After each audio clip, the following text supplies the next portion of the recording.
The girls' families are hoping that there's this new online video that can help lead investigators to their killer.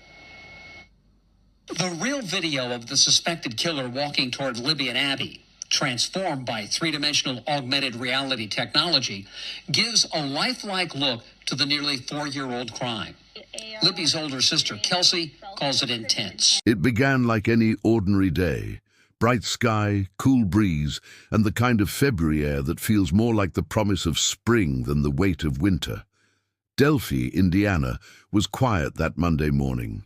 The kind of quiet only small towns. No, but for two teenage girls, Liberty German and Abigail Williams, the stillness was an invitation. A day off school, an open trail, a chance to breathe. They didn't know they were walking into history. They didn't know the trail would become a crime scene. They didn't know the last thing the world would remember of them was a blurry photo, a few seconds of video, and a voice as cold as death itself. They didn't know this would be their last afternoon. Liberty German, Libby to everyone who knew her, was the kind of girl that made teachers feel hopeful about the future. 14 years old, tall for her age, with wavy blonde hair and glasses that framed sharp, observant eyes. She was smart in a way that didn't demand attention. She played saxophone in the band, loved science, and had a quick, sarcastic sense of humor that could cut through the boredom of any school day. Abby Williams, 13, was quieter, softer. Her smile came slowly, but it stayed. She loved photography, reading, painting. Her sketches lined the edges of her notebooks. If Libby was the spark, Abby was the calm. Together, they balanced each other. Best friends in that effortless way that only happens when you're young and still believe the world is safe. They spent weekends at each other's houses, trading inside jokes and making silly videos on musical.ly and Snapchat. They carved their names into notebooks and made lists of what they'd do when they were older. Go to Chicago, get matching tattoos, live in an apartment with a cat they'd name Freckles. That Monday, February 13th, 2017, school had been cancelled due to a built-in snow makeup day. An unexpected break. The girls were thrilled. Libby's sister dropped them off near the Monon High Bridge Trail around 1:35 p.m. It was one of their favorite places. An old railroad bridge, long, abandoned, cutting through the woods above Deer Creek, dangerous but beautiful. Local kids came there for photos, for the thrill of walking across the weathered wooden beams with nothing but air and river beneath. The trail was alive with possibility. Libby brought her phone. They were supposed to be picked up by Libby's dad around 3:15 p.m., but when he arrived at the designated spot, the girls weren't there. He waited, called, walked a bit up the trail, called again. Nothing. By 5:30 p.m., the family knew something was wrong. By 6 p.m., they called police. By nightfall, search crews were combing the woods with flashlights, voices echoing through, the trees calling names that would never again be answered. But the town didn't panic, not yet. Delphi was the kind of place where missing kids usually turned up an hour later, embarrassed and muddy. No one thought about murder. Not in Delphi. Not where the population barely cleared 3,000. Not where everyone knew everyone, or thought they did. The next morning, everything changed. Around noon on February 14th, searchers found the bodies. They were off the trail, just beyond the creek. Hidden, but not buried. Close enough to the bridge to feel cruel. Law enforcement quickly secured the scene, locked down communication, and said little. The community stood in shock. Two teenage girls full of light, full of plans, now gone. Rumors spread fast. Were they killed by someone passing through? Was it a local, a drifter, a hunter? Did the girls fall? Did someone take them by force? And why? There were no answers. Until Libby's phone spoke from the grave. That afternoon, investigators revealed something chilling. Libby had captured a photo, a video, a voice. The screen was dimmed when investigators unlocked Libby's phone. A password, a few swipes, then the camera roll. At first it looked ordinary. Selfies, school videos, blurry pictures of the woods from earlier that day. Then, just minutes before she died, one photo froze them. It showed a man, blurry mid-step, walking across the Mona High Bridge toward the girls.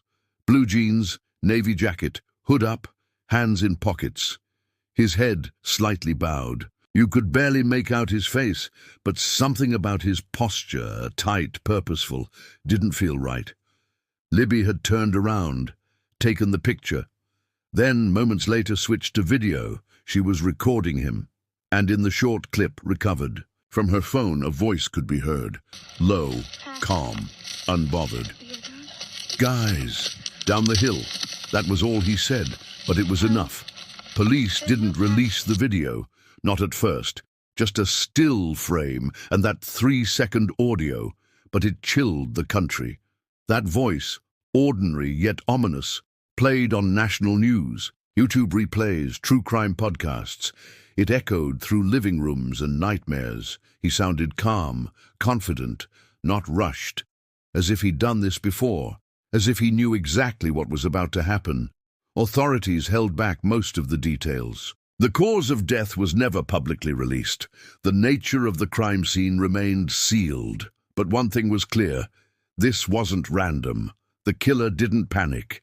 He led them down the hill, and then he did something so horrible that even hardened investigators refused to discuss it. FBI, state police, and local sheriff's departments joined forces. Delphi became a nerve center of media, drones, psychics, profiler teams. Tips flooded in from across the country. Hundreds of men were questioned, sex offenders were mapped, truckers stopped. The FBI even created a special task force and worked out of a local space donated by the community. But the killer remained a shadow. In July 2017, investigators released a sketch. It was based on eyewitness accounts from that day. People who saw a man walking near the trail acting strangely. The sketch showed a white male, 40s to 50s, beard, heavy-set, with a cap pulled low. Delphi residents were shaken. He looked familiar. He looked like everyone. Then in April 2019, 2 years after the murders, the case shifted. A new sketch was released. Completely different. Younger. No beard. Thinner face, sharper jawline. Police clarified this is now the main person of interest. Confusion erupted. Why the change? Was the first sketch wrong? Had they always had this one? Were they getting closer, or were they starting over? They also released more audio from Libby's phone. A second chilling clip. "Guys, down the hill, and a brief clip of video. The man walking, the steady, almost robotic gait, the deliberate pace. He wasn't chasing them, he was herding them. In the years that followed, the case grew colder but louder. Podcasts like Down the Hill, Crime Junkie, and YouTube creators across the country kept the story alive. Online sleuths dissected the audio. Body language experts tried to analyze his walk. Voice experts tried to match the timbre to known suspects. Delphi residents whispered theories at grocery stores. Everyone knew someone who looked like the sketch, but Libby and Abby's families didn't give up. They created memorials at the trailhead, organized vigils, funded awareness campaigns. They pushed the investigation in silence, with dignity, but unrelenting grief. Their children had died heroes because Libby had filmed her own murderer. She had the instinct at just 14 to turn on her phone, not in panic, but with intention. She knew something was wrong. She documented him. And, though she didn't survive, she left behind his face, his voice, his footsteps. The only question was, who was he? The trail went cold, but Delphi did not. Every year after their murders, the town lit candles on February 13th. They stood in silence near the Monon High Bridge, whispering prayers into the wind. People still walked the trails, not to enjoy the view anymore, but to feel closer to the girls. And every so often, someone would glance over their shoulder, wondering if the killer was standing among them, because he hadn't disappeared. He was hiding in plain sight. As the years passed, law enforcement followed thousands of tips. Some came from well-meaning citizens, others from internet trolls. Every man who wore a blue jacket and walked with a slump became suspect. Delphi became a town of paranoia. Families whispered at dinner tables. Wives looked at husbands differently. Strangers were watched. Friends were questioned. Still, no arrest. Then came the false leads. A man in Colorado who resembled the sketch was briefly investigated. Another in Indiana had a disturbing history and reportedly confessed during a breakdown, but the evidence didn't hold. At one point, rumors swirled that a man in jail for unrelated crimes had information about the case. It went nowhere. Each time the public was primed for justice, it ended in silence. But behind the scenes, investigators were building something patient, something careful. What they had never told the public was this: they had digital forensics. Libby's phone had more than just the video. It had location pings, metadata, and the silence of the killer, gaps in the timeline where there should have been noise. They'd been filling in those gaps piece by piece, and finally, in October 2022, after nearly 6 years, they made their move. The man's name was Richard Allen. He lived in Delphi. He worked at the local CVS, not a drifter, not a stranger, not a suspect on anyone's radar. He was married, had a quiet demeanor, no criminal record. He developed photos for families, printed passport pictures, joked with customers. He had processed images for Abby's and Libby's funerals, and all along he had been hiding in their town. When he was arrested, the town erupted. It didn't feel real. He wasn't on the radar. He didn't fit the voice. He didn't look exactly like the sketches, but when police revealed a few early details, how he'd admitted to being on the trail that day, how a bullet found near the girls' bodies had matched a gun he owned, it became impossible to ignore. The arrest affidavit was sealed at first, but when it was released months later, it added chilling weight. A .40 caliber unspent bullet found at the crime scene was tied to Richard Allen's Sig Sauer pistol. He had admitted to being on the trail that afternoon, and more specifically, near the bridge. When asked why he hadn't come forward earlier, he had no answer. His wife said he was acting strange in the days after the murders. Distant, tense. The documents also hinted at something else, something darker, still unreleased. A possibility that more people may have been involved, or that Allen may have been part of something larger. But law enforcement said they were keeping certain details sealed to protect the integrity of the investigation. What exactly he did to the girls, how he lured them, what happened down the hill, and how their lives were taken, has still not been publicly revealed, and perhaps that's for the best. What we do know is this: Libby filmed him. She saw him, and she made sure the world would too.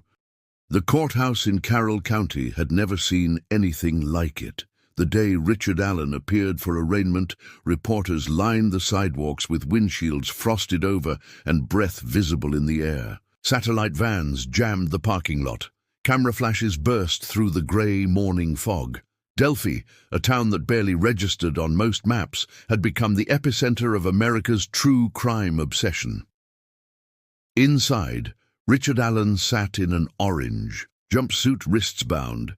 He looked smaller than people imagined. He didn't speak. His eyes stayed low. When asked if he understood the charges, 2 counts of murder, he nodded once. The courtroom was packed with townspeople. Some had taught Libby or Abby, others had searched those woods with flashlights and prayers, and now, 6 years later, they were watching a man they had passed in the grocery store, chatted with at the pharmacy, possibly trusted, accused of one of the most brutal crimes in Indiana history. His defense attorneys pushed back immediately. They claimed the evidence was circumstantial, that the bullet found didn't prove he fired the gun, only that he'd been there. They pointed out that his DNA hadn't been recovered on the bodies, that no blood evidence had tied him to the scene, that Richard Allen had cooperated. He told police in 2017 he'd been on the trail that day, but prosecutors revealed a layer no one saw coming. In court filings, they referred to a ritualistic nature of the crime. They alleged that the scene had been staged, that souvenirs may have been taken, that multiple witnesses had come forward claiming Allen had confessed in jail. Then came the bombshell. The defense claimed that Allen had been placed in a prisoner of war-like environment, where he allegedly began confessing to the murders under psychological distress. They said he spoke about sacrificing the girls and blamed a dark entity controlling him. It was the first time the public heard hints of a potential delusional or demonic motive. Suddenly, this wasn't just about a murder.